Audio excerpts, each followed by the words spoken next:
Volume study 4 ಯೆಹೋವನ ಮುಯ್ಯಿ ತೀರಿಸುವ ದಿನದ ಹರ್ಮಗೆದೋನ್ ಯುದ್ಧ ಅಧ್ಯಾಯ 11 ಹರ್ಮಗೆದೋನ್ ಯುದ್ಧ ಮುಯ್ಯಿ ತೀರಿಸುವ ದಿನ ಪುಟ 375 ಮುಂದಿನ ಶೀರ್ಷಿಕೆ ಇಟಲಿಯಲ್ಲಿ ಮುಂದುಗಡೆಗೆ ತಂದು brought to the front in Italy.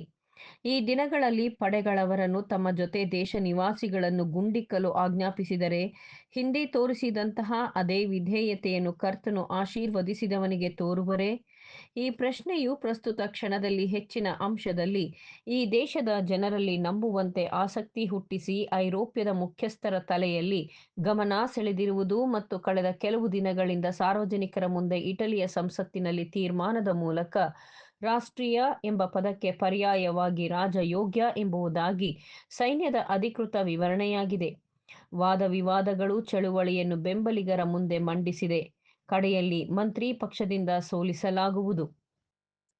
ಸಂವಿಧಾನವು ಅಧಿಕ ಮಂದಿಯಿಂದ ಕೂಡಿದೆ. ಅವರು ತರ್ಕಬದ್ಧರಾಗಿದ್ದುದು ಮಾತ್ರವಲ್ಲದೆ ಬಲಶಾಲಿಗಳೂ ಆಗಿದ್ದರು ಮತ್ತು ಇಟಲಿಯ ಜನಗಳಿಗೆ ಅಲ್ಲದೆ ಎಲ್ಲ ನಾಗರಿಕ ರಾಷ್ಟ್ರಗಳಿಗೆ ಬಲವಾಗಿ ವಿಜ್ಞಾಪಿಸುವುದರಲ್ಲಿ ವಿಫಲರಾಗುವುದಿಲ್ಲ. ಅರಸನಾದ ಹಂಬರ್ಟ್ ಮತ್ತು ಆತನ ಸಹೋದರ ಹಾಗೂ ಸಹೋದರಿ ಸಾರ್ವಭೌಮರಿಗೆ ಕೆಟ್ಟ ಹೆಸರು ತರುವಂತಹ ಆಧಾರ ಕೊಡಲು ಖಂಡಿತವಾಗಿ ಸಮರ್ಥರಾಗಿದ್ದರು.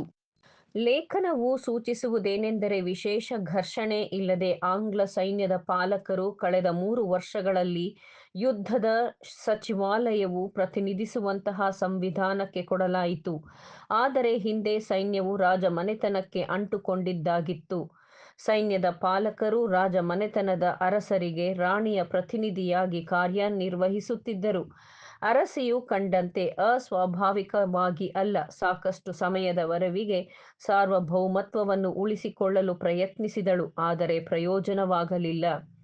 ಫ್ರಾನ್ಸ್ನಲ್ಲಿಯೂ ಸಹ ವಾಸ್ತವವಾಗಿ ಜನರ ಅಸೂಯೆಯು ಸೈನ್ಯವನ್ನು ನಿಯಂತ್ರಿಸುವಂತೆ ಸೈನ್ಯಾಧಿಪತಿಯನ್ನು ಪ್ರಧಾನ ದಂಡನಾಯಕನನ್ನಾಗಿ ನೇಮಿಸಲು ನಿರಾಕರಿಸಲಾಯಿತು ಮತ್ತು ನಿಯಂತ್ರಣವನ್ನು ಬದಲಾಯಿಸಬಹುದಾದ ಯುದ್ಧದ ಕಾರ್ಯದರ್ಶಿಯು ಹೊಂದಿದ್ದನು. ಆತನು ಜನರ ಮತದಾನದಿಂದ ಅಧಿಕಾರಕ್ಕೆ ಬಂದ ಪಕ್ಷದವನಾಗಿದ್ದನು. ಲೇಖನವು ಮುಂದುವರಿಯುತ್ತದೆ. ಮುಂದಿನ ಶೀರ್ಷಿಕೆ ಜರ್ಮನಿಯಲ್ಲಿ ಸಂಘರ್ಷವು ಸನ್ನಿಹಿತವಾಗಿದೆ.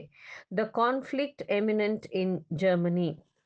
ಇಂತಹ ಒಂದು ಸಂಘರ್ಷವು ಇನ್ನು ಮುಂದೆಯೂ ಇಟಲಿಯಲ್ಲಿ ಸನ್ನಿಹಿತವೆಂದು ಪರಿಗಣಿಸಲಾಗುವುದಿಲ್ಲ. ಆದರೆ ಈ ರೀತಿಯಾದದ್ದನ್ನು ಜರ್ಮನಿಯಲ್ಲಿ ಬಹಳ ಮುಖ್ಯವಾಗಿ ಪರ್ಷಿಯಾ ನಿರೀಕ್ಷಿಸುವುದನ್ನು ನಿರಾಕರಿಸಲಾಗುವುದಿಲ್ಲ.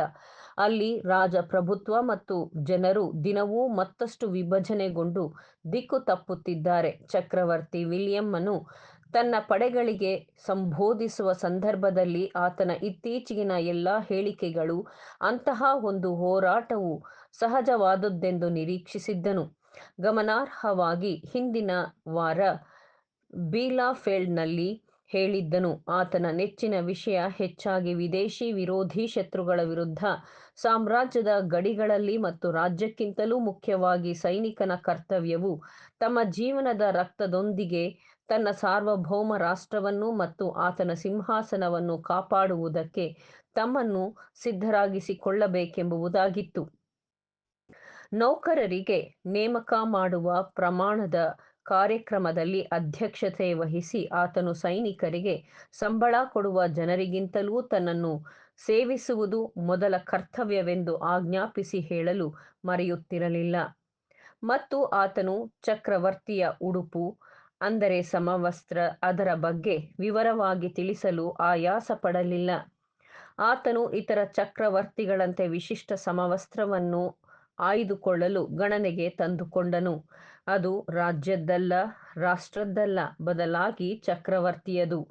ಅದನ್ನು ಧರಿಸುವವನು ರಾಜನಿಷ್ಠೆಯ ಕಟ್ಟುಪಾಡಿನಲ್ಲಿ ನಿಷ್ಠೆಯಿಂದ ಮತ್ತು ಕಣ್ಮುಚ್ಚಿ ಪ್ರಶ್ನಿಸಲಾರದ ವಿಧೇಯತೆಯಿಂದ ಬಂಧಿತನಾಗಿರಬೇಕು ಮತ್ತು ಮಿಲಿಟರಿ ಹಾಗೂ ನಾಗರಿಕರ ಮಧ್ಯೆ ವ್ಯಾಜ್ಯ ಮತ್ತು ಕಲಹದ ಎಲ್ಲಾ ಸಂದರ್ಭಗಳಲ್ಲೂ ಚಕ್ರವರ್ತಿಯು ಮಿಲಿಟರಿಯನ್ನು ಬೆಂಬಲಿಸುತ್ತಾನೆ. ಮಿಲಿಟರಿ ಅಧಿಕಾರಿಗಳು ಆಕ್ರಮಣಕಾರರಾಗಿದ್ದರು, ವಾಸ್ತವವಾಗಿ ಎಷ್ಟರ ಮಟ್ಟಿಗೆ ಎಂದರೆ ಕುಡುಕರಾಗಿ ಜನರನ್ನು ತೀವ್ರವಾಗಿ ಗಾಯಪಡಿಸುತ್ತಿದ್ದರು.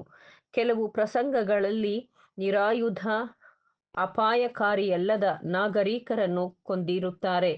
ಹಾಗಿದ್ದರೂ ಅವರನ್ನು ಕ್ಷಮಿಸಿ ಅಥವಾ ಅವರಿಗೆ ತಗ್ಗಿದ ದಯಾಪರ ಶಿಕ್ಷೆಯನ್ನು ವಿಧಿಸುತ್ತಾನೆ.